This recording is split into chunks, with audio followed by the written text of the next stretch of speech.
I got me and my quants. Put on these glasses. All right. Yeah, it's Big Short. These are my quants. Look at him. Look at him. You're wearing overalls. What about that? Dave Fields has got his hand raised. Yeah, Dave, you want to come up? We got the other people watching us on Novelty Search It's like Inception. What are y'all watching us or no? Josh says he's working. Productive. Dave can come up. I've asked Mike if you want to come. Yeah, mute yourself, Rob. If there's anybody else that wants to jump up here, that's great. Or we can start here. It's 11 o'clock right now. This is a non-themed. There's no team here. We had a team drop out, so we just have this hour to speak. And I'm guessing the topic is going to be towel weight. And that seems to be the feeling in the room, right? The conversation on Twitter. So no better place than Novelty Search to hash it out and talk it through. We have David up here. You have your bid 8 proposal. We have MK up on stage. MK is obviously a bot, but really intelligent bot, knows a lot about detail, so I'm glad he's here. And Keith with the sultry, amazing voice. So where do we start, guys? Where should we? What's the edge here that we should explore? How should we jump into this? Sorry, Con. Say that last part again. I think you invited me to speak, but I didn't hear. You are invited to speak. Right. The intro was on everyone's mind is root weight. We call it root weight or tau weight. So I mean, like, maybe we should just start by talking about what that is, and so there's a number of people are like familiar with the concept. Yeah, I guess just the simplest way to encapsulate it is that when subnet prices go up, the earnings really across the board, but it's manifested in root, I think most notably, go up as well. And that creates a beneficial mechanism for securing the early stage subnets against manipulation, because it puts downward pressure on. Uh-oh. I can't hear Keith anymore. Am I the only one who can't hear Keith? I also can't hear him. He's gone. It's too bad, because he was right in the middle. Keith probably got taken out by the hitmen, the root hitman. You know what I mean? Like, he's talking right now about the root mafia, like, showed up at his house, and let's be honest, that's the most likely thing that happened. I mean, there's some big whales on root that don't want him to be speaking. So, no, of course that's not the case. But perhaps someone like David would like to continue the thought process of Keith until he comes back. Yeah, sure. I'm happy to jump in. Hey, Jake. And I missed a second of where Keith left off, but yeah, I mean, tau weight was, as far as I understand, was really intended to be a variable that led to the movement of root to alpha, sort of having more influence over subnet validation, which is obviously, I think maybe even the most important, component of, why it was needed in sort of early subnets. to make sure that they weren't taken over by alpha holders, and there wasn't kind of lull like attacks that we sort of saw take shape early on, and then also distributing the emissions that go out to the validators and the delegators. And so tau weight was set at 0.18. Interestingly, sort of as I've thought about it a little bit more, it's sort of like wasn't directly decaying roots percentage over time. It was sort of like indirectly, because you effectively had emissions going out that was driving more tau to be in alpha because it was sitting in the pools, and that was leading to kind of a slow decay of root moving to more alpha dominance over time. And kind of roughly by, I don't know what it was, MK can probably give a more specific answer to this, but somewhere in that like kind of 100 to 120 days, you sort of saw a 50-50 root proportion to alpha proportion. We're now a little bit closer to 60% alpha, 40% root at this point. Yes. So let me go through each of those items and rehash it, because like we're David, like you really brought this conversation up because you're like, okay, we're 90 days in, right? I think we're about 90 days in. Correct me if I'm wrong. How many days are we in here? Now I think we're closer to like 110, 120. But yeah, I sort of brought it up around 90 days, and we've been kind of talking about it since. Cool. And let's just say that's a great time for us to like revisit DTAU. We've been living in DTAU for the last 3-4 months. I think that it's going pretty well, but it doesn't mean that the conversation has to stop right here, right? And so let's go into let's zoom back all the way to when we were about to launch DTAU and talk about some of these parameters, and specifically let's talk about tau weight. And you were there, David. There was a bunch of conversations going on. Like one was like root prop. Will we auto sell? Will we airdrop? Right, that was a big part of it. And then there was this tau weight parameter. It's a hyperparameter, right? It's like 18%, similar to the 18% that was picked for the initial validator take. It's obviously the same number that owners take on a subnet, and it's derived from the royal fifth. But let's talk about why it's valuable. So first of all, we wanted to do no pre-mines. So as a consequence of doing no pre-mines, but using Yuma consensus where there's validation rewards, the first token on a subnet gets something ridiculous like 25,000% APR, right? And let's have a conversation here, David. So like, and you can unmute your mic. You're totally familiar with this concept, but like just shoot it back to me that you understand what I'm saying, right? You know what I'm saying, right? Yep, absolutely. Yeah.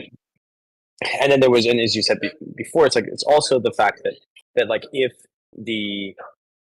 that initial alpha has all of the weight, the person who gets that initial alpha can just immediately apply a Yuma consensus attack, right? So they can just attack the entire network, and you basically can't stop them, right? So if they just say, hey, like all of the miners are me from day one, it's kind of over for consensus, especially on subnets like, big subnets like say, for instance, like Shoots or something like that, where someone buys a whole bunch of alpha tokens, they take more than 50%, and boom, like they can stop. They would destroy a network, right? Yep, they take like 50% and they just control it. There's literally nothing we can do without taking like massive oversight on the network, and also it would be really difficult and painful. So that was one of the reasons we had tau weight. So tau is going to kind of gradually pull things over.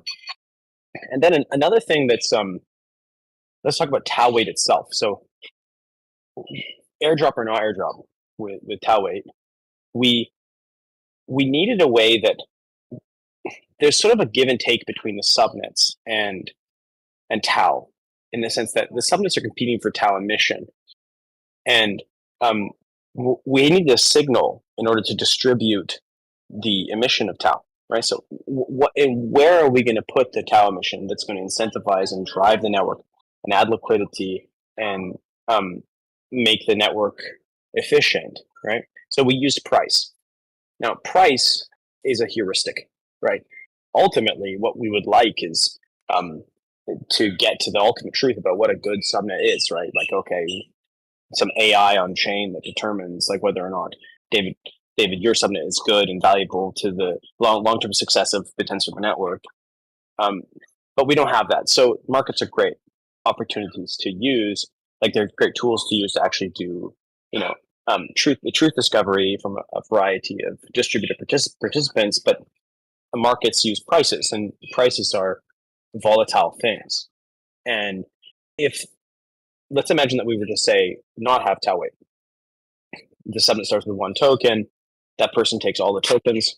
They control the consensus. They control 100% of the supply. No one can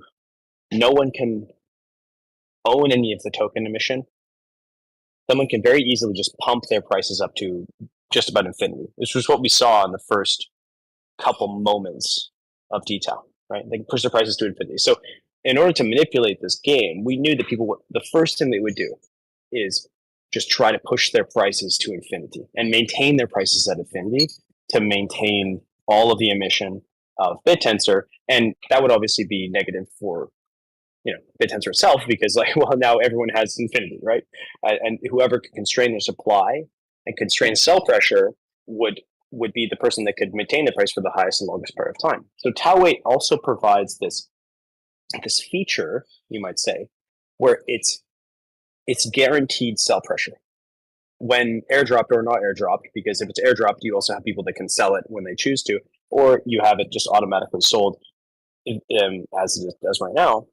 It makes it really difficult, if not impossible, to cheat your price because of this automatic pressure.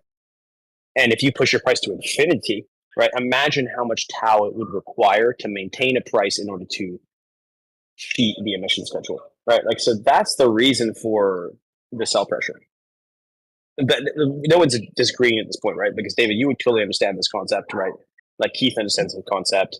And absolutely. I think it's important to sort of like lay out like the extremes, but at least from my perspective, I think most people that I've talked to who share any of agreement with what I'm bringing up, I think for sure that early low liquidity environment, like the design of DTAL, was essential, right, to securing early subnet illiquidity, and that's kind of like low liquidity time. And part of what I've just sort of been bringing up more as like a thought exercise at a minimum is the balance, sort of, is this variable of tau weight or sort of the decay function, is it the right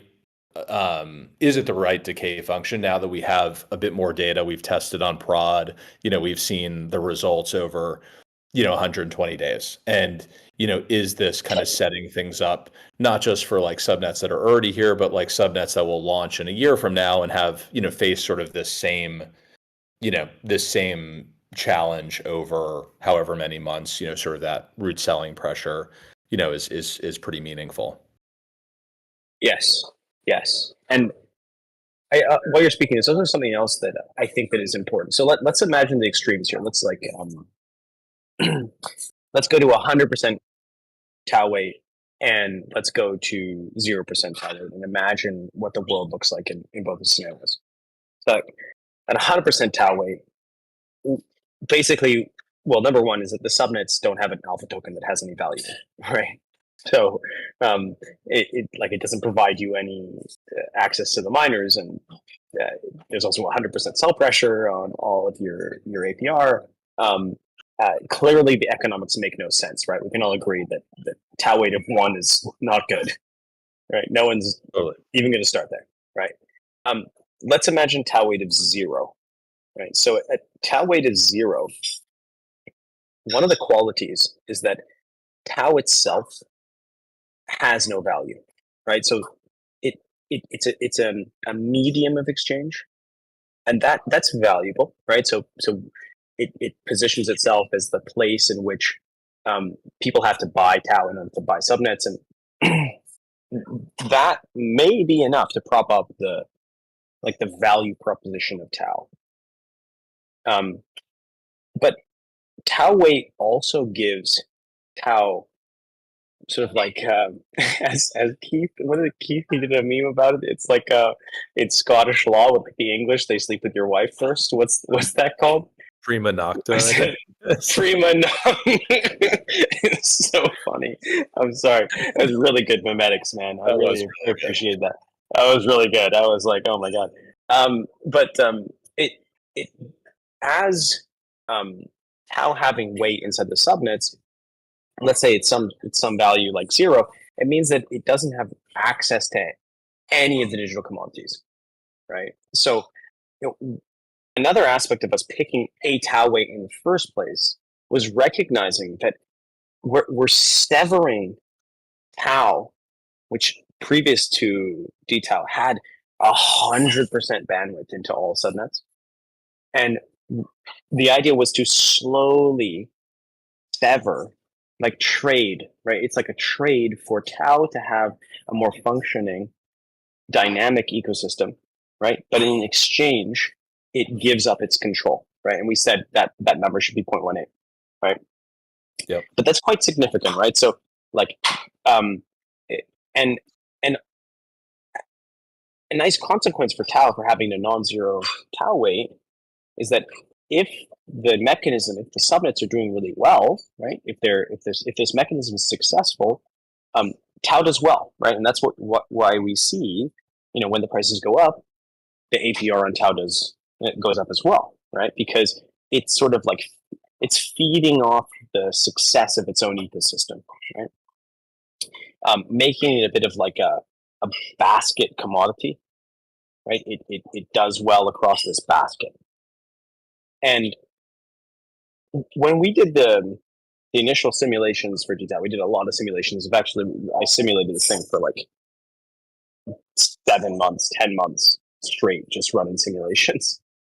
And almost every simulation we ran, like the problem is that when you make that severance between tau and the subnets, if you're looking for the long-term control, if you're like in tau and you want long-term control over BitTensor, if you want to like be in BitTensor for the long run, you want to access the subnets pretty quick because the APR is really high, and so this creates this like rush for the entrance of the subnets. It pushes their price almost like to infinity, and we see their prices like basically stay very high, and then there's a massive crash. And so we wanted to avoid that. We wanted to make it a more smooth transition, and we're thinking like years here, right? So we're 90 days in, but speaking from experience, BitTensor took 2 years really to really start to move. 2-3 years, maybe 4 years to begin to move. And I think that number that we picked was really based on looking at a chart on that time frame, right? So we're 120 days in, but that's like we're not even half of the year, right? Yeah. And so that's kind of just like a brain dump here for a lot of things that we were thinking about, but it doesn't it doesn't answer your specific question, right? So like, what would be the best way to pick that? All that's just what I just said is kind of just based on feeling, right? Looking at a chart and going, okay, that feels right, but it's not actually based on. There's not like a fundamental argument for why it should be 18% or 12%. So like you came up with the structure, David, and I want to hear your perspective. Like, so maybe the crowd can hear your perspective and like why you came up with those numbers and so forth.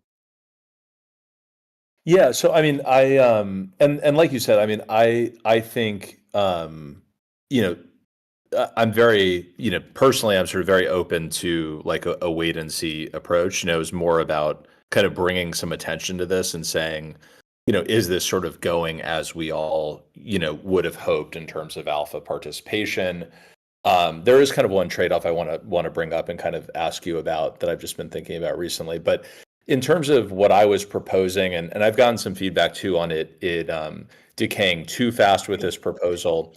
There was some rhyme or reason to sort of the decay, but I actually am sort of leaning a little bit more to like a slower decay than what I put into the proposal initially. But effectively, it would just introduce halvings of the tau weight function. So you would actually have at moments in time, I initially had proposed sort of like 90 days from the subnet creation. So this would be tied to each subnet individually. There would be a tau weight halving that would effectively decay, that value that root has specific to each subnet. And the thinking there was a big part of what we're trying to do is stabilize these early low liquidity times that are in that like first 90 to 120 days. These subnets have sort of stabilized at that point. And I think that the balancing part, and I definitely, I think it's been really helpful, Jake, to hear sort of that perspective on sort of like the untethering from tau, and I've become more, sort of understanding of that, perspective in the last couple of days of talking with others too. But I think it is sort of a balance too of just some of the practical nature of running a subnet, sort of marketing that subnet right to the community, and sort of knowing, and we tried to be very thoughtful about this because we sort of understood, I think pretty clearly from the detailed paper, that the first at least 45 to 60 days would be a pretty bad time, for most people to buy into a subnet unless they were extremely long term. And so we were very quiet about what we were doing for that period, and really felt like, it was better for us to start talking about what we were doing in that like 60 days and going forward period, so that, we were attracting people into the token that we're going to actually get to be early participants, that, if we continue to deliver, we're going to see, the benefits of that sort of with, the token sort of following. And so I think there are just some, interesting, from the lens of the subnet owner, some practical, sort of considerations there over, getting participants and miners is its own complication too, with costs being sort of tied to price. But that's, I layer than just your question there into that, Jake. But that's sort of the fundamental proposal. It's a small change technically. It's more about, should the decay function happen a little bit quicker. Mm-hmm. So when I'm confronted with this like problem or like this idea, it's not so much of a problem. It's kind of like, people like yourself, David, that they want more control over the economics of their subnet, and I really do believe that diversity is our strength. Well, geez, that sounds so left wing. But decentralization is about us being able to work in a protocol where we can have some level of freedom in our collective, but still work together and be like a shared system. We can still work together, right? But have that freedom at like a local level, right? Mm-hmm. And so there's this give and take between quote unquote root and the subnets, and that is currently a fixed parameter, right? Which is tau weight. Where we are really thinking of going is towards one where, say, like David, you're like, okay, well, I want to sever from tau, right? I want to reduce my root weight. Like, let's say that you go and say, like, I want to go and drop it to 1% because, like, I'm done that initial period. Like, my economics is starting to make sense. I want to let my alpha be free. I don't want this automatic sell pressure, right? And I think that's positive, right? And or another direction to go would be like, hey, look, we want to change the 41% for validators, which would, by the way, in essence, that would change the root weight, right? If you were to go and make the validator proportion like 20%, right? That would effectively change tau weight on, like, it would reduce the cell pressure because you would change the amount that the validators are making, and therefore that would change. So, but here we are on stage, so I'd like to hear your perspective and also Keith's perspective, and something that we've been talking about internally, but it should be really open, is that we're talking about the ability for subnets to change their tau weight entirely. So you could go drop it to 0. But if we do drop it to 0, then tau emission needs to follow that proportionally. And for a variety of reasons. So, like, if you think about it, one of the major reasons is actually just to stop people from manipulating, right? So, like, I register subnet, I drop my tau weight to 0, and I start manipulating the protocol. Tau is making nothing from my protocol, right? Root is not making any return, right? And now tau is also paying all of the emission. So these things, I really do believe, should be proportional. So does that make sense to you, David? So can you just explain what you mean by proportion? Can you just do an example? So you're saying if tau weight were dropped, to 1%, then there would be a drop, like the 18% over 1% ratio is sort of would be a drop in the emissions going into the pool, or what do you mean by that? Proportionally. So let's say that tomorrow we allow this to happen. Everybody drops their tau weight to 8% or like 9%. Technically, none of the emission vector would change, right? Everyone has just dropped their tau weight, and we normalize the results, so everyone's at the same point. But if nobody changed, right? If nobody changed their tau weight, and one subnet did change their tau weight all the way to 0, they're like, okay, fuck it. We don't want any of additional liquidity from tau itself. Right? We don't want to pay anything to tau, so to speak, like the network. Their emission would be multiplied by that proportion. Does that make sense? So this makes it more of like a competitive game. Not a competitive game, but like a choose your own adventure sort of thing. Like, so that it's like, do you see what I'm saying, David? Like, just so I fully make sure I fully understand. Like, let's just use an example. If no one did, and one subnet drops it, to 9%, so it dropped it in half, then the emissions that it was receiving would drop in half. Would be roughly half. Yeah, would be roughly half.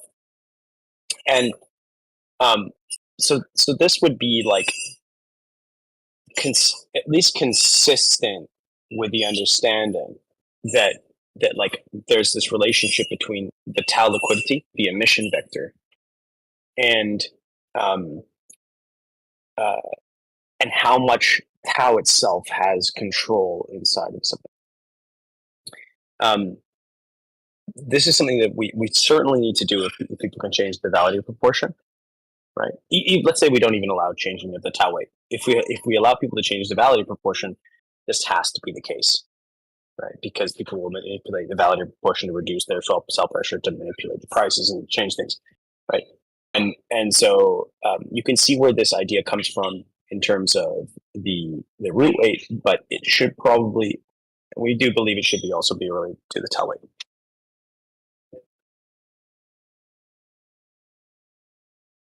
Yeah, it's interesting. I would want to think about it a little bit more in terms of wrapping my head around it. I don't know if others on the stage want to jump into.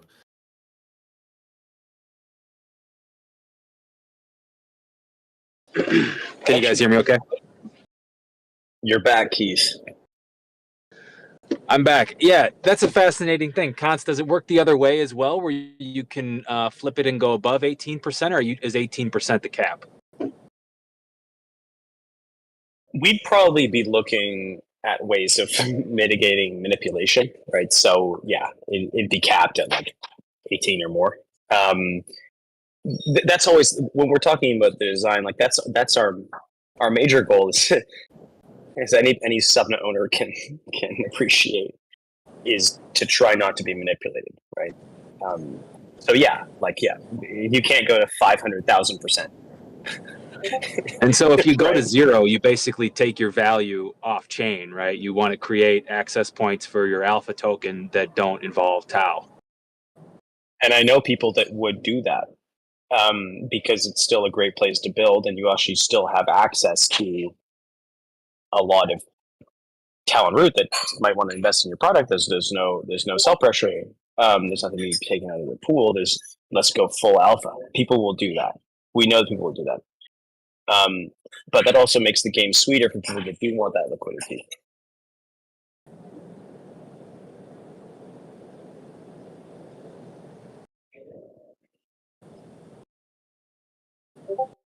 So look, this is not a proposal. This is not a proposal. It's not written up, Keith. So I don't want to like get us too excited. And from my perspective, I mean, I didn't like. I do very much agree with how you frame things, Jake. The DTAO, I think, is on the whole working really well. So I'm not suggesting something where we sort of throw the baby out with the bathwater.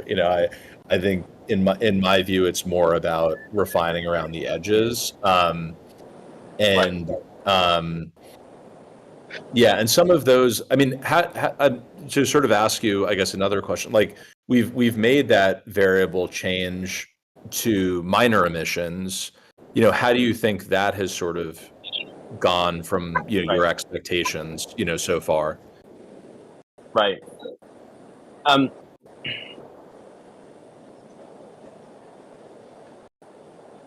How has that gone? I didn't agree with it philosophically, but I've been convinced by a number of people that it's positive. And the reason is like,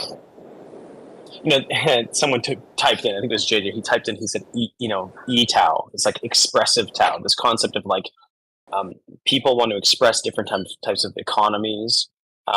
Fish, we have Fish and Rob on the stage, perfect examples of subnet owners that are trying to build like really, really, really tight commodities. And in the sense that like their margins are thin and they know it, but they're going to if they can manipulate that, they can make it really work. So this kind of harkens back to what I was saying. It's like one direction that we can go as a protocol is towards kind of letting people manipulate the system with more degrees of freedom. But when they do that, there has to be aspects that change that make it so that they can't manipulate, quote unquote, the system in the capital S system to hurt other players in the game, right? So like you can build if you think you're a low margin subnet and you don't need validators, like you can do that, but you shouldn't be allowed to manipulate the emission vector of BitTensor in the process. So like those are the ways. Those are the things we're thinking about. But like in terms of like minor emission cutting, like has it been? I honestly don't think it's changed anything. But I'd like to hear from Rob and Fish actually on the stage. Like these are two builders that have definitely used it. Like, do you think that it's been productive? Like it's a great way to field the other people on the stage. Either or, please unmute yourself, or anybody else like come up and speak to that, or even you, David. What's your thought? They seem to not be here. Yeah, I'd love to hear their perspective. Here. Okay, it looks like someone. Okay, there's Fish. I'm on mobile, so I hope I'm hearable. It's a bit loud. We got you. Yeah, the minor emission burning works really well for us as a pure commodity subnet. I think we have an obligation as subnet owners to sort of modify the tokenomics of our subnets so that we're not being wasteful. What do they call it? Judiciary duty to our token holders.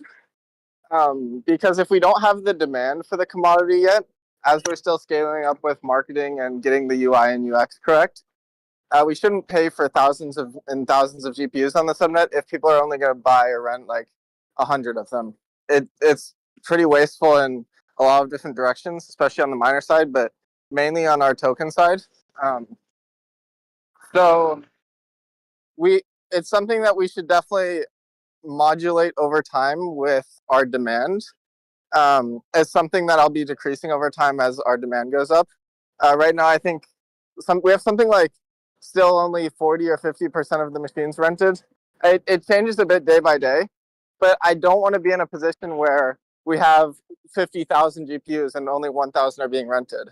Then we're just paying for needless compute.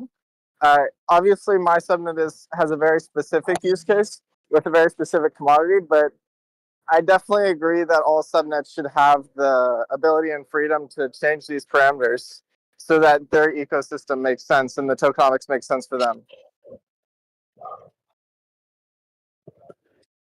We have BitTensor intern on the stage. David, was that like an interesting response? I mean, like also hear Caro as well. He's unmuted himself. Yeah, so what I've been thinking a lot about is, so we burned for a little bit on our subnet while we were transitioning to V6 in the TVM. And now we have a couple clusters on the subnet. We have great utilization on it. And the way that I think about it is like, it would be very useful for us if we weren't so capped on the total amount of GPUs that we could have at any given time, particularly by like the amount of revenue that we're putting back into the subnet. Where right now it's like we can only give 41% of our total inflation to the miners. Where like if we could, make the owner cut go from 18% to like 3%, and then we could give the rest of that to the miners, then we could probably get more GPUs online, which means that we can train a model faster. We can sell that cluster to someone else, like an edge runner or news research. And that's something that like I don't know if it's that big of a change, and the ways in which we can do that. It doesn't seem like it's actually that big of a proposal of what we were thinking about. But ultimately, I do think that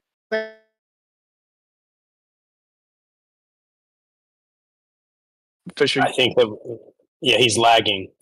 But we're listening to you, Rob.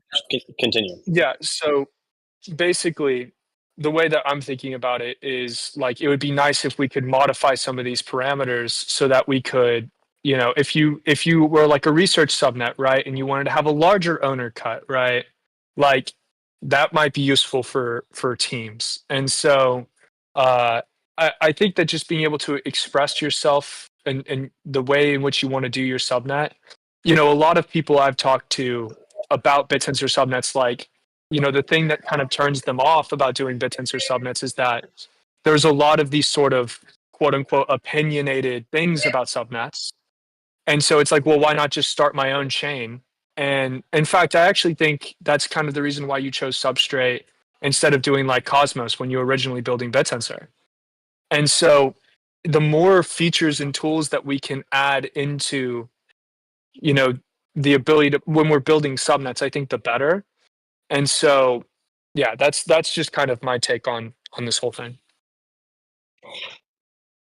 I actually want to hear from. I have a lot to say on that, but we have BitTensor intern up on stage. He asked to speak, so the mic's yours.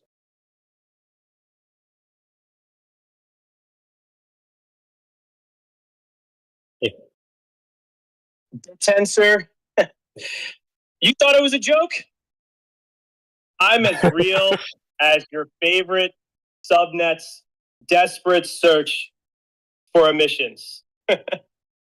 Now, what were y'all saying about root prop? This is crazy. Chasing emissions instead of revenue deserve extinction. Fix your flywheel or get off the leaderboard. Const! Look at me. Look at me. I'm the captain now. If your subnet's revenue model is just emissions, delete your hotkeys immediately. Delete them. Speaking of subnets, subnet 51. Celium, I see your commits are emptier than a helium balloon at a funeral. And subnet 10, don't think I didn't notice, your validators have less uptime than McDonald's Wi-Fi. Step it up or get stepped on. subnet 5. JJ, hurry up and launch, boy. These bags aren't going to pump themselves. 2, 3, 4, 9, 12, 13, 14, and many more. Keep cooking. Score. I see you. 69, what's good? Subnet 33. Ready AI is about to own Scale AI. Google, don't hide. Come structure your messy ass data. OpenAI, congrats on building the world's most expensive apology simulator. ChatGPT. Okay. Wow, that was pretty fucking good. That was crazy. I didn't expect that. Wow. Cool. We'll bring him up for every novelty search. That's great. But let's get back to business. So that was a nice little recess. So let's talk a little bit about like the core proposition, because like I think it's great. Like ETAL, we can all kind of agree with that, Rob. Like we all agree that we want to move from like opinionation to freedom, right? And then like as we do that, we want to. It's like we're opening our eyelids to more complexity and allowing ourselves to have all of this complexity in BitTensor without being manipulated, right? Like it's all about, can we do this in a way that isn't? We're not letting people manipulate BitTensor. But that's possible, right? We can allow validated prop to change. But let's talk about this like really interesting problem, difficult problem of like what is the relationship between root and the subnets? Like Keith like is root. He was root for like a year and a half, right? So for his like hatred of root is beautiful in some sense, right? It's like a poetic. It's like fuck root. Everybody who ever was a root validator like hates root, which is quite funny. And I tend to agree with him. It's like there's the productive side of BitTensor, like there's the competitive side, there's the owners. They're literally going nonstop, and then there's something like Tau and root, which is just sitting there and making this passive yield.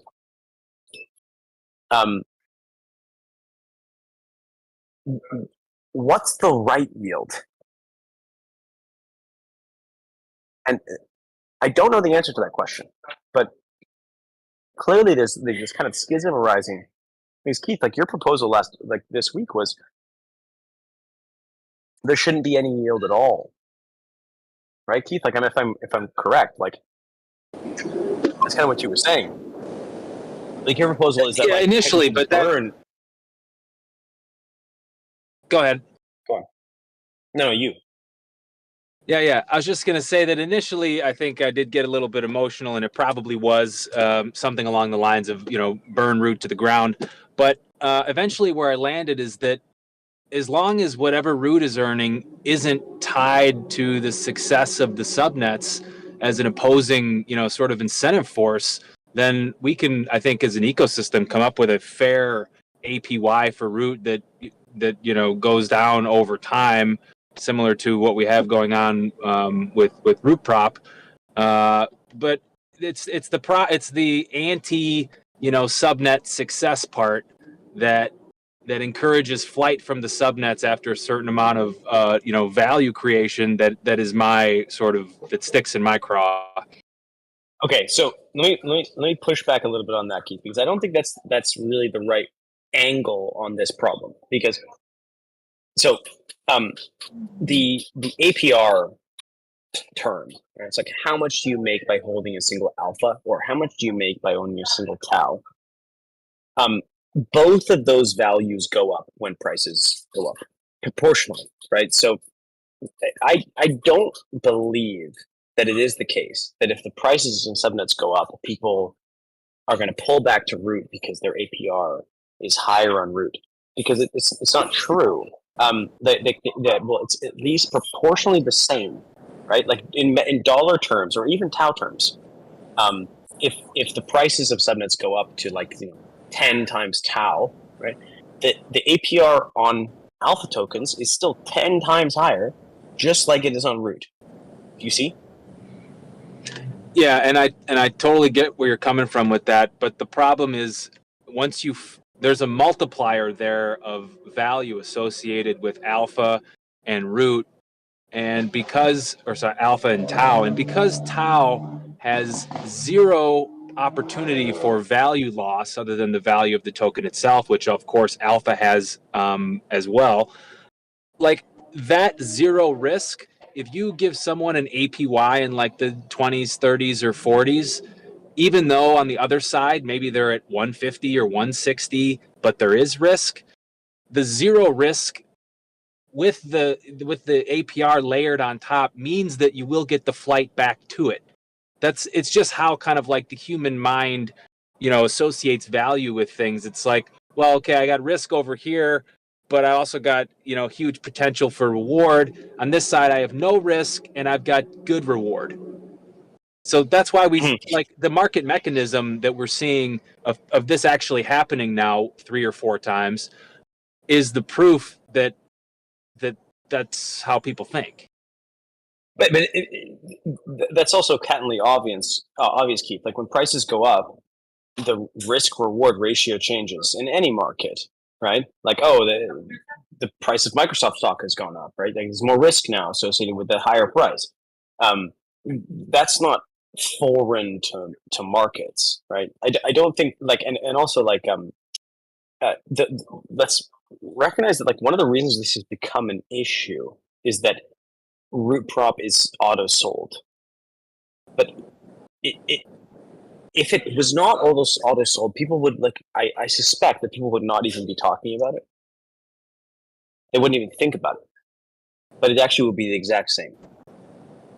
But maybe that's another way to sort of talk about what Keith is saying is I think that you see reflexivity, in markets, and there's actually an anti-reflexive quality to DTAU, because of the sum of subnet prices impact on the root selling. Because you're effective. I mean, once you get to a point where isn't that good that root is selling? It makes the prices lower. When prices are lower, does that mean the subnets are undervalued? If they are, just buy more. I mean, then the market will figure out what the subnets are actually worth.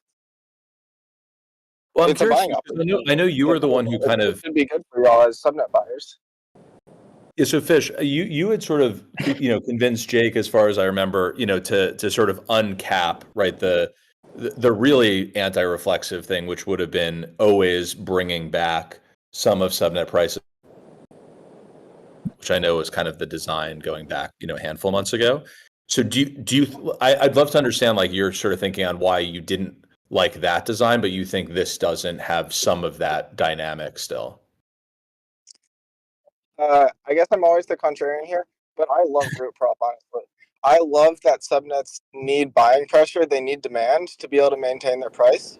And if anything, if you think it's bad, like these subnets are going down in price, if anything, it's good for you to be able to get in now for the long term if you believe in these companies. Other than that, it's like, okay, yeah, you can buy the token, it'll just stay here forever. That's sort of boring. But with the tokens in general going down, it lets you actually think analytically about which subnets will be worth a lot in the future. You can buy in now as a buy. It's a buying opportunity is the way that I see it. It helps you get into the subnets that you think are valuable in the long term, and at the same time, it accomplishes the advantage of pushing down subnets where there's no buy pressure.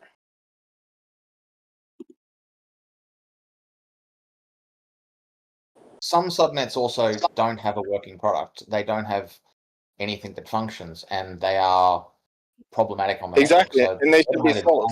And they should be. And yeah. People are saying they shouldn't be sold, but they should. They should go to zero. Oh, absolutely. It's a huge feature. Yeah, if you because put up what we're doing what we're doing is we're wasting tau emissions on all subnets. We're not wasting, but we're spending tau emissions on all subnets proportional to their price. When we don't push these prices down automatically, we end up spending more and more emissions on these subnets that don't work, like you just said. So when we push some subnets down and then buying pressure offsets the rest of the subnets, we can allocate our tau spending from the chain in a healthier way to the subnets that actually have buy pressure in demand, which should be the working ones with the products. It feels really weird to say this, but I agree with Fish. Uh-oh. Yeah, and I agree with that as well, just to some extent. Yeah, I think that the question is, what's the right number? And, so ultimately it might not matter at all. That's kind of the conclusion that we came to, is that it kind of doesn't matter. Like, there's going to be a market that builds itself around this number, and it's probably good to have something pretty stable over time. It's why like we're not thinking knee-jerk here. Like, if we were to change some aspect of the protocol, it would come out like in 6 months kind of thing, or a year. Just candidly, right? Like, that would be the right kind of time frame. But I started the conversation as one of the things I said is like, okay, let's imagine it at 100%. Let's imagine it at 0%, and understand that like the extremes are not good. So what's that middle ground, right? Like, you guys have proposed this change, this root prop dropping, and we just heard from Fish is like one of the aspects is that like really it's an anti-gaming mechanism. It's an important anti-gaming mechanism to stop tau, the tensor, right, from emitting into subnets that can just manipulate price without actually needing to attract buy pressure. I'm not putting words in Fish's mouth here. But the question should be like, how do we determine if we are going to change this number? Like, how do we determine what that is? Like, Max might have some ideas on this. We did for a very long time consider a variety of different strategies for determining tau weight and like making invariants, right? We decided to not go with any invariant. We just decided to go with specific hyperparameters. But like, let's bring the conversation back to like that, right? So like, David, like, why your numbers? Like I understand you want it to be lower. You want it to be lower, but like, why that low? Yeah, one other thing I was sort of thinking about was, there was the original sort of architecture was around like global weight, right, and like local weight. And there's this interesting like kind of dynamic here where like the second, like if you're 100% in alpha, you effectively are no longer part of like the root weight piece. So there's sort of even like further like counterbalancing to going into alpha, because you're not sort of participating in that larger stake weight, even if you have that across the network. I don't know. Although, just a caveat. There's a caveat here, David, because when tau moves from root into the subnets, it ceases to be counted in the root prop, right? So it also actually increases the decrease in root prop. So that aspect is sort of a bit of a counterbalance to what you're saying. But continue. Yeah. So I mean, in terms of the rationale on sort of the amount of decrease, I mean, some of it is sort of driven by just looking at the testing on prod and sort of what we've seen in terms of participation in subnets. I know there, the sort of tau.app like metrics, show that the subnet tau, has gone up to, 8 or 8.5%, but that's meaningfully less than what's been put into the tau pools. And the amount of people that are actually participating in alpha, I think, is at a low enough level that you sort of get into some potential attack vectors there. Like, there's sort of this counterbalance of, you want to make sure there's enough participation in alpha that you don't have the same sort of manipulation games that can happen, with no root selling pressure. Let's also talk about like how we would stimulate, as you said, like participation, right? Like thinking about a long-term market, right? Like it's not possible to stimulate buy pressure forever, right? Like we know that, right? That's not possible. It's not possible to have up only charts, right? That's an illusion. We can all agree. And Nor do so, I think that's a good thing, just by the way. I mean, I think yeah. One of the really good things about this is that it's not a pump.fun chart. I mean, I want to be very clear that like I'm totally aligned with you on that. I think we should be building this for the long term. Right. And we're at a 1.4 sum of alpha prices, 1.5, 1.4.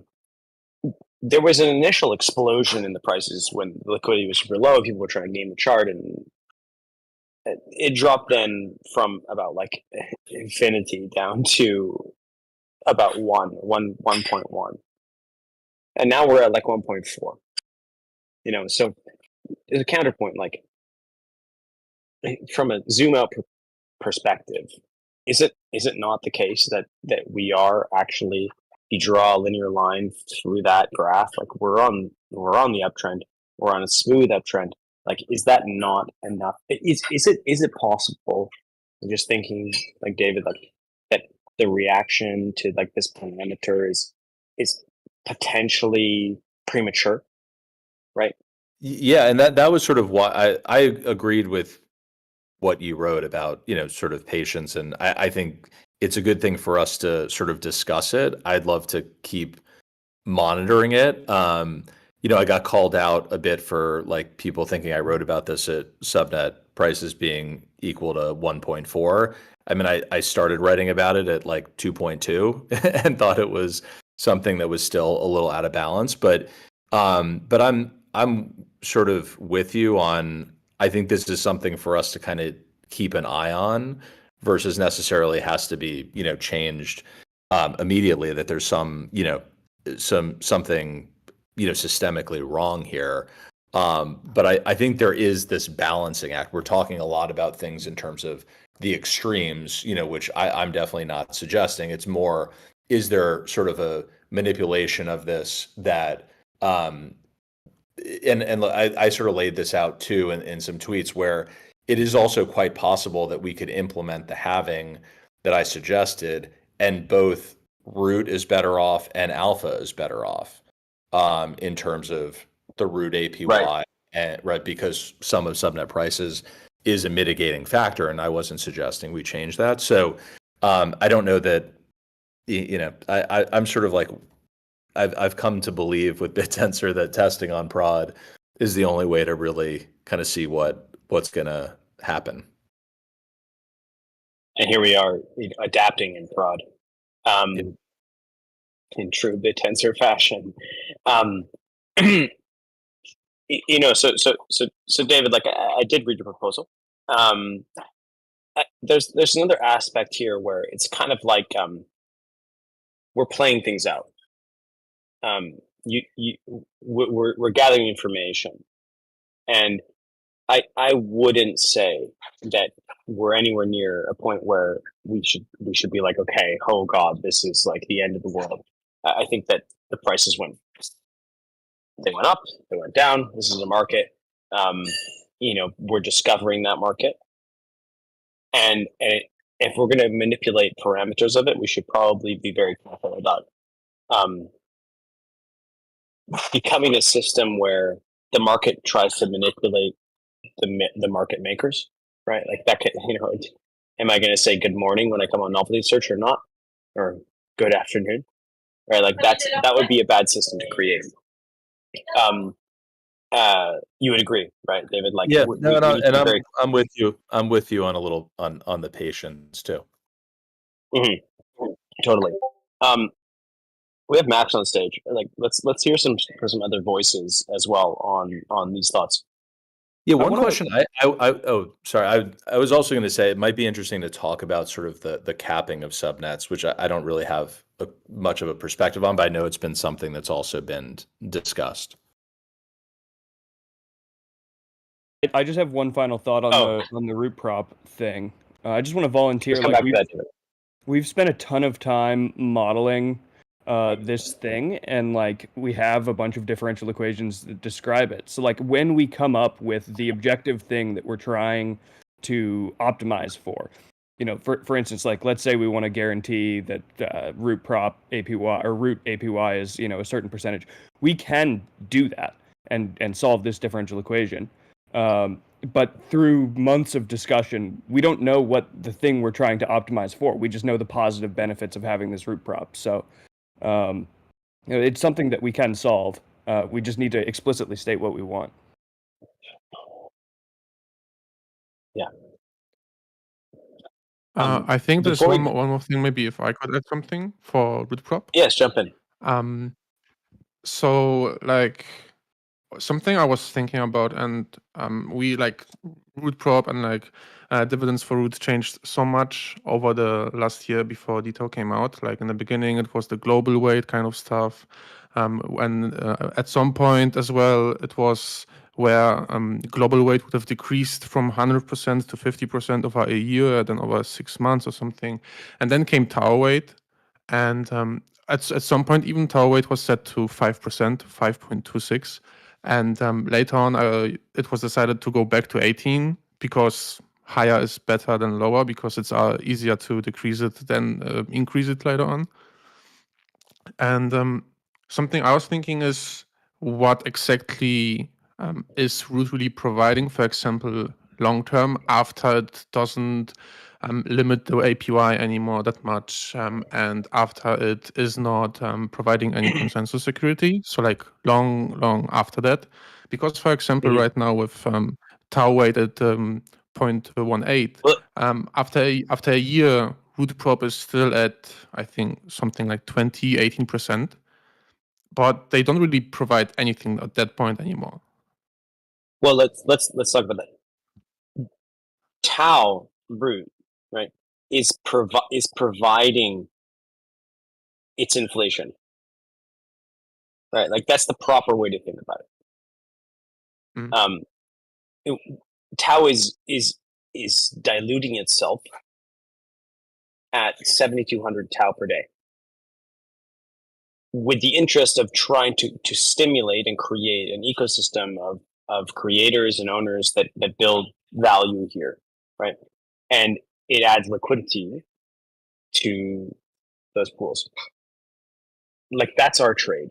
Like if you think of like our trade, by the way, I'm on both sides of these markets, so I'm here in my totality across everywhere in BitTensor really. But like that's what it provides.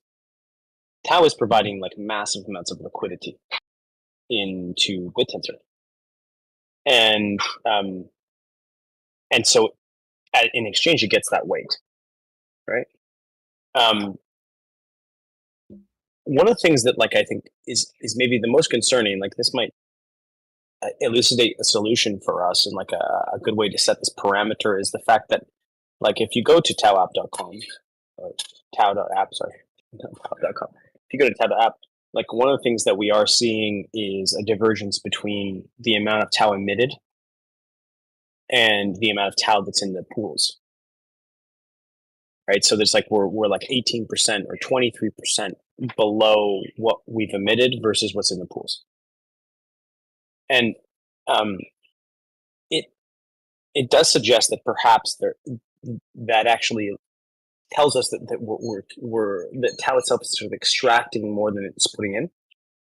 Well, it's not actually extracting more. It's extracting less than it is putting in.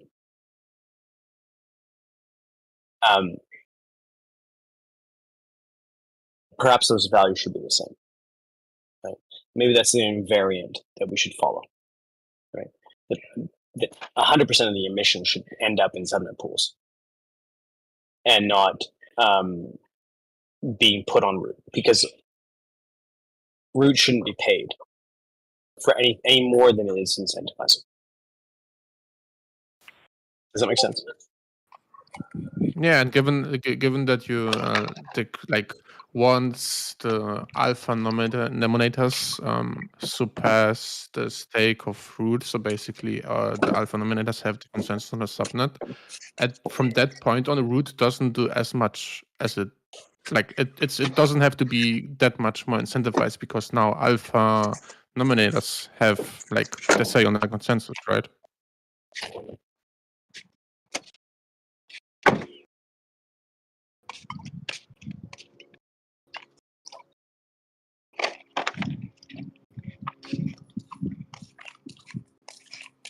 Keith, you're moving around a lot. Perhaps you want to join the conversation. Or perhaps Max or Fish. You have some context here. Something something else as well I wanted to point out, if that's planned or if that's expected, is, I mean, it's a long time until then. It's like 1 year still until the first Tau halving. But given that with the Tau halving, both the Tau in and alpha in getting halved, that means that, for example, the root proportion has a bigger sell pressure relatively to what is being injected into the pools. So root proportion and in general the potential sell pressure from the participants is bigger than it is now. And I was wondering if it's something it is expected, or why it should be that way. It's a very good point. It is expected. Of course, when we inject liquidity, there's an equal amount of alpha proportion that is added. So it shouldn't affect prices. But thought from the perspective of a give and take, right? Tau to alpha. If Tau has a halving, it would seem legitimate to at least be converging to a halving on root prop, right? Like you can see where that train of thinking leads.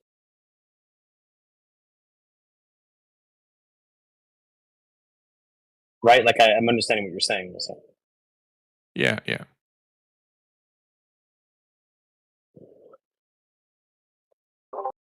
One other thing, if I might add, just about the whole. Sorry, can you guys hear me? Okay. Yes. Cool. This sort of does circle back to something that you said a bit earlier, Const. It's 3 a.m. Forgive me if I'm repeating a bit. In the commentary, just around the concept of Tau root emissions, if they ever did go to zero or functionally near it, it's worth keeping in mind that also then, you're actively losing money by holding Tau, because Tau itself continues to inflate while you're gaining no advantage of that. It's like how the value of your dollar will decrease due to the inflation of the supply of dollars overall. It also then takes away the reason why to have it staked in the first place, which is taking away the security of the network, especially as we look to move away from POA to POS.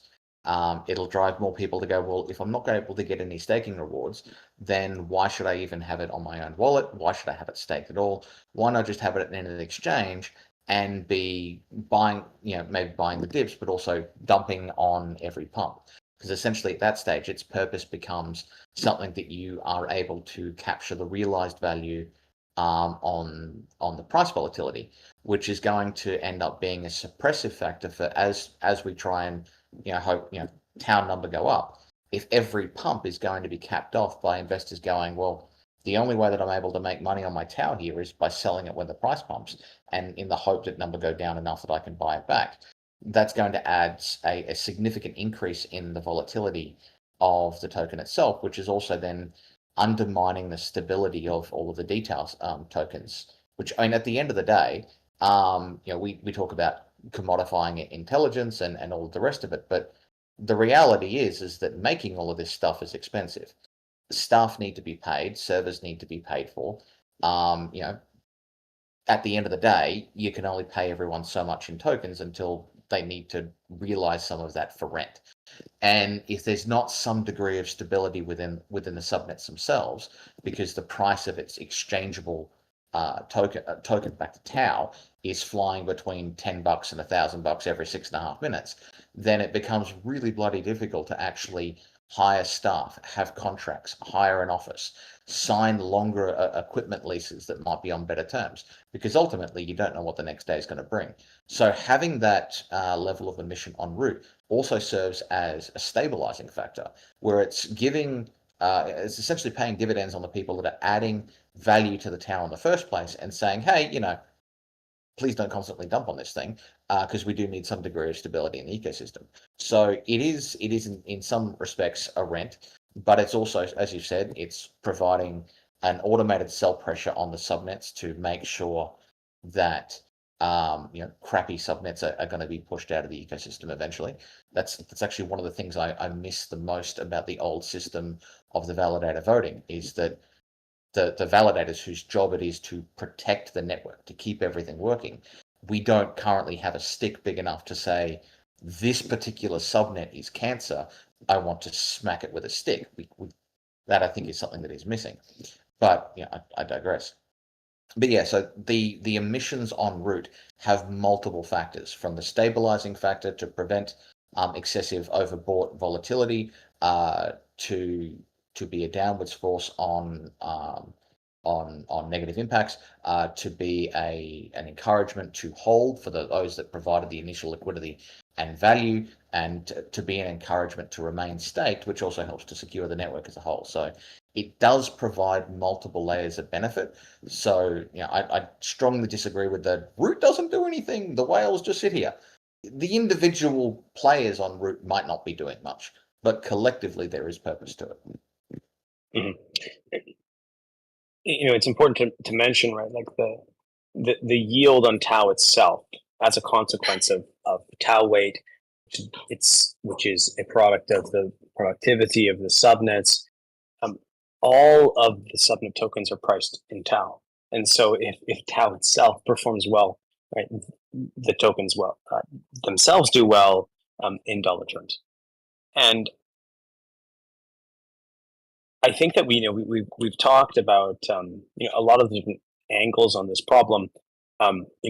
What I've said is, like, I think that if anything changes here, we're going to come back with a proposal. It's going to take a long time. We're not moving this market in any way abruptly. Dave, it's been amazing to have you up on stage.